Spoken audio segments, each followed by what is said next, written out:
Welcome to the best chess game you wish that you played. This game is so special. This game makes you want to keep playing chess. This game inspires me to keep playing chess. And guess what? It's going to inspire you as well. To save everybody time, I'm going to show you probably the best move in the game right now. You might be thinking, William is spoiling the game. No, I want you to stick around. I want you to see the entire game right up to the end. I'm going to show you this moment. It's going to mean absolutely nothing to you right now, but this is why this game is so special. In this moment, there's just so much happening. I just want you to focus on this pawn. Controlling this square, and you won't believe it, but the Grandmaster with the black pieces played knight to e5. After the capture, can you see the two bishops slice the board? Let's take it from the top. Not only that, I'm going to add a lot of suspense throughout the video because I'm not going to reveal the players. I can reveal a little bit right now. They're both Grandmasters, two of the top players in the world. You can see their ratings shown. It's only at the end where I will tell you who they are. Not only that, you're going to learn a lot. This is the best chess game that you wish you played. Ah, so special. d4, knight f6, c4, g6. At the moment, we have maybe a Kings Indian or a Grunfeld coming up. h4. It's such an aggressive way to play. You are not wasting any time. You want to attack immediately. d6 played, and now knight d7. Black is aiming for a strike in the center, so when you look at this opening, when you look at this position, it's now Kings Indian. White now plays queen c2. Trying to go e4, even though it's quite interesting on the previous move. It's like he had e4 before. But I have a feeling he didn't play it because maybe something like this. Okay, you might be saying, so what? It's because now maybe you can go a5 to stop it. So this small move, just going back 4 moves to this moment, queen c2 is preparing e4. Turns out black is striking in the center with c5 this time, and now prepares a6 and then b5. Pawn breaks are so important in this position, and you're going to see the position just completely blow up. It's going to open up, and there are going to be so many tactics. Now, in this position, after a6, I thought he would just go a4. That's certainly what I would do, just to stop black going a4 himself. White played e4 because now the bishop also controls, and that's the cool thing. Now, it's not really a Kings Indian anymore, but it's a Benko Gambit. Benko Kings Indian style kind of position. b5 take, and you ignore it. It's just a normal move to open up the queen side. For those who may not be familiar with this pawn push, if we go back 2 moves, it just looks so silly. 1, 2, 3. White is guarding this square 3 times, and black is only guarding it, is only supporting it with a pawn. So why do it? Is because on the left side of the board, on the right side, I mean, the queen side, when the position opens up, then the black pieces can actually attack the queen side. We're going to see that very soon. At the moment, black is actually down 2 pawns. Don't worry, this doesn't matter. What is black up in right now? Development. Every single piece is in the game. Every single piece has a chance to come into the game really quickly. At the moment, even though white is up 2 pawns, that doesn't matter. All your pieces are at home doing nothing right now. Just want to give you guys a clue. The person with black is a top player from UAE, and the person with white is someone who now plays for Slovenia. They used to play for Russia. Castle, and now pawn to h5. This move looks very strange. Why are you giving up a pawn? Because the person with the white pieces wants to attack and then attack again, and it's like you have gained a bit of time and attack as well. Now, this approach is too aggressive. It is way too aggressive for me. What I would have done is something a little bit slower like this. Maybe bishop here. After a capture, maybe pawn f3 and slowly build it up. But the problem is the king is still in the middle. To be honest, it doesn't even feel like black is down a pawn because black is so active with every single piece in the game. If we play in this slow fashion, it doesn't work out. I was just trying to test this out with the computer. E6, you open up the position, and if you just try to attack black, as you should on the left side, you open up the king side. You open up the center, I mean. Take, take, and now rook e8. This is already so dangerous. So much pressure. This attack is just really slow. This is looking fantastic. Knight can hop in the center, maybe take, something like this. Maybe take, take, take, and there are lots of entry squares. Even c4 to support it. Let's go back a few moves, just back to the game. Turns out he was just being so aggressive, and he played pawn to h5. Take, g4, hit the knight, it goes back. g5, hit the knight, it goes back, back. It now sits on h5, and this is the point. Bishop to e2.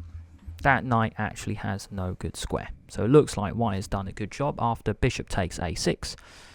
This was the white player's plan to take on h5, and then later there is plenty of time to take back. But guess what?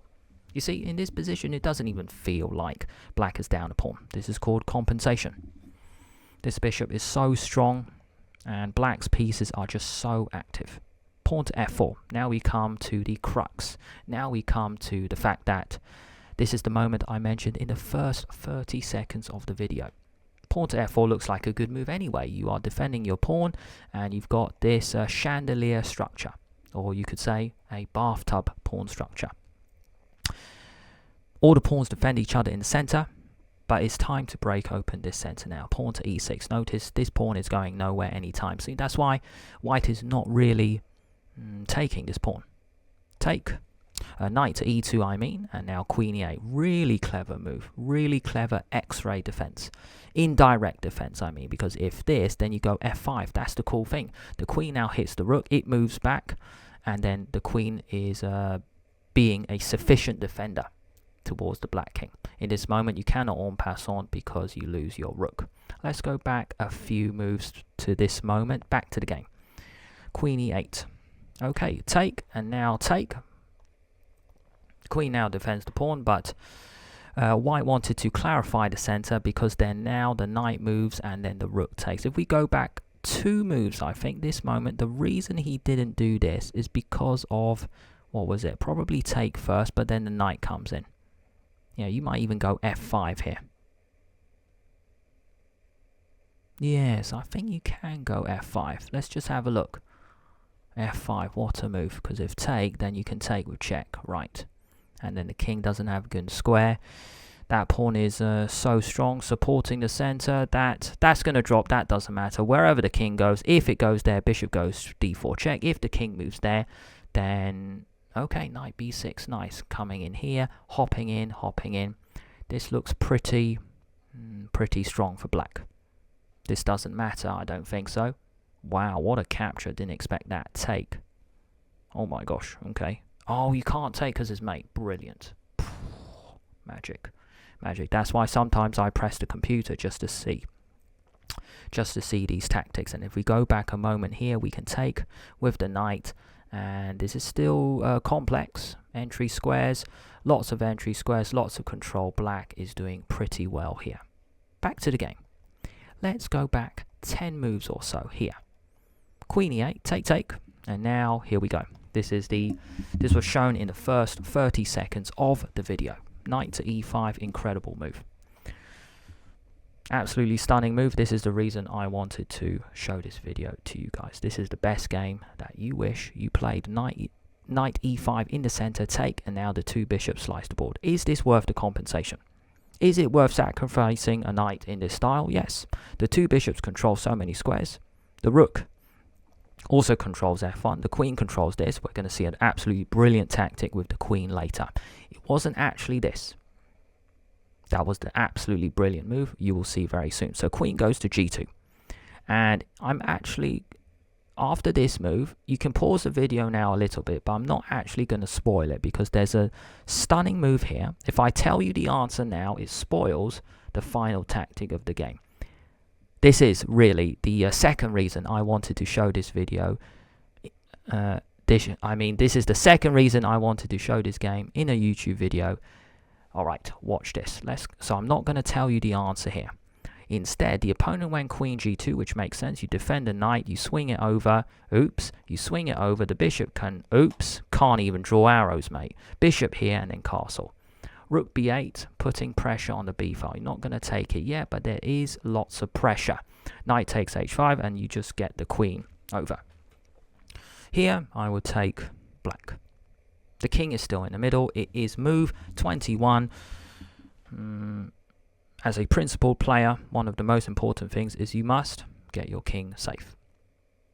What happens if knight f6? Just want to see something. I'm pretty sure it doesn't work. Knight f6. Rook f6. I was thinking rook h6. Why doesn't that work? Oh, check first. Oh, yeah. Oh, rook f1 check. You are joking. So even I'm learning a few tactics here. If take, then check here. Oh, the queen comes in. That's absolutely stunning. That is absolutely stunning because it's check and then the bishop takes the queen as well. Absolutely brilliant. Okay, so this is how I learn when going through these tough games. Right, there's always a question I have in a tactical moment. That's okay. You press the button, you go off the button and you move on. Queen to g6, bishop to e3. Okay, now he strikes in the center, d5. What's the point in that? If take, then queen d3 maybe. Let's have a look. Take. Wow, it's actually mate.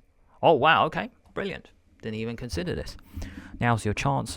This is the first tactical moment. Pause the video now. I'll give you guys 10 seconds. There's an absolutely stunning move involving 1, 2, 3. I'll give you 10 seconds and very well done if you see it. How can black crash through in style? 10 seconds.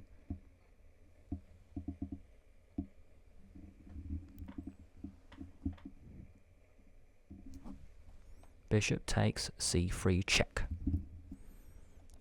The incredible thing is the queen and the rook guard that square. If take, then we come in with check. Take, check. Squares all covered. If king here, check. And you win the queen. Okay, let's go back a few moves, back to the game. So in this moment, d5, that's why you cannot take. Absolutely stunning. So he castles into it and now d4. Looks like black is back in the game and white now plays a pretty cool move. No, white just plays a normal move, putting the two rooks facing the king. So rook g1 played and now d takes c3. Now you don't blame him for playing this capture because it looks like it just completely opens up the king. Turns out this was better. What's the difference? You will see very soon. Not going to spoil it now. There's a small difference. Knight check. Here. Knight check. If this check happens, take, take, and now take, take, king f7. This is so complicated. I don't feel I truly understand it. No, it's too complicated. I'll just show you what happens. The two bishops are so strong. The rooks are not as strong because that pawn is going to be such a threat. If you play a check and king takes, already you're in some trouble. Take, and then the bishop comes in. Check, it doesn't matter. King here. If this happens, both are under attack. Oh, and you're losing. No, no, no. What if rook here? Take, and then we have the mate threat again. Brilliant. Brilliant. See all these tactics that I just don't see? Right. Let's go back a few moves. Oh dear.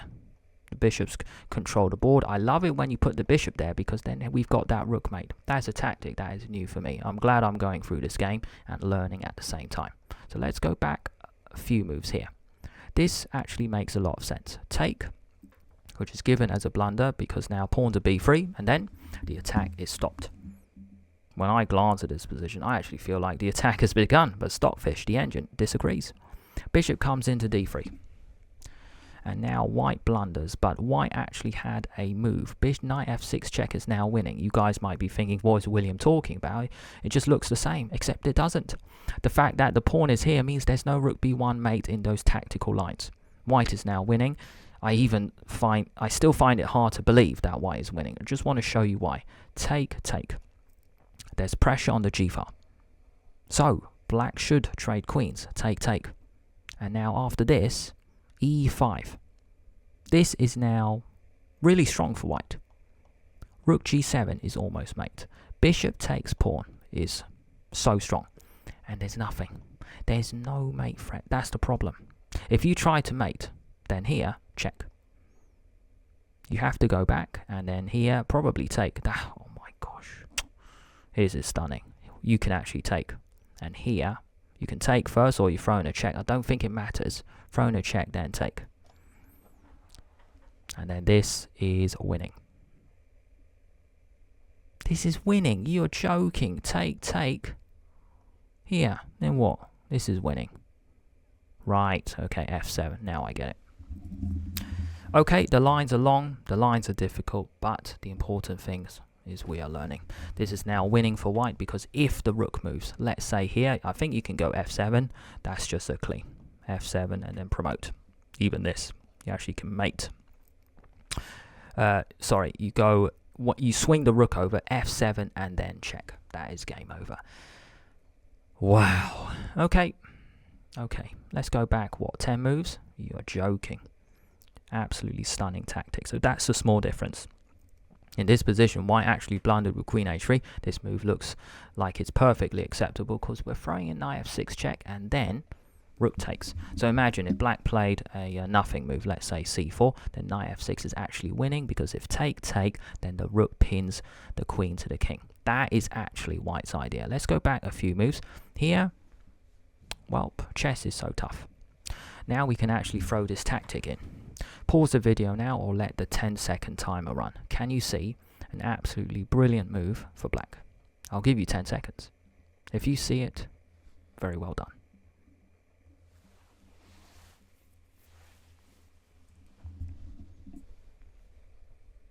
The brilliant move is rook takes b3. The reason is after take, then rook a8 is mate. Do you remember in the many lines that I've discussed, there was that incredible rook b1 mate, but not here. That file is now open. After the pawn took the rook, you switch files and it's mate on the back. This is the best game you wish that you played, and same here. As a Kings Indian player, what a game to witness. Few more moments and I'm going to reveal both players. King d1 played. Mate coming up. And now here is the next brilliant moment. Yikes. Yeah, this is actually probably the second or third reason I wanted to show this game.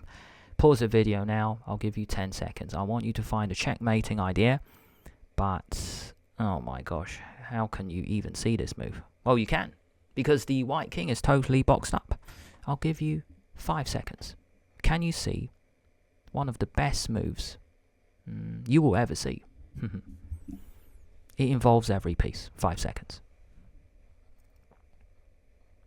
It's time to sacrifice the queen. Do you remember a long time ago I said I wouldn't spoil it because there was that knight takes move. It was in that moment where we could play this move. Queen takes, knight check. Deflecting the queen. So a temporary queen sacrifice because now check and then it is game over. Bishop c1 and now we can. Yeah, we just take. It's absolutely stunning. I can't believe this.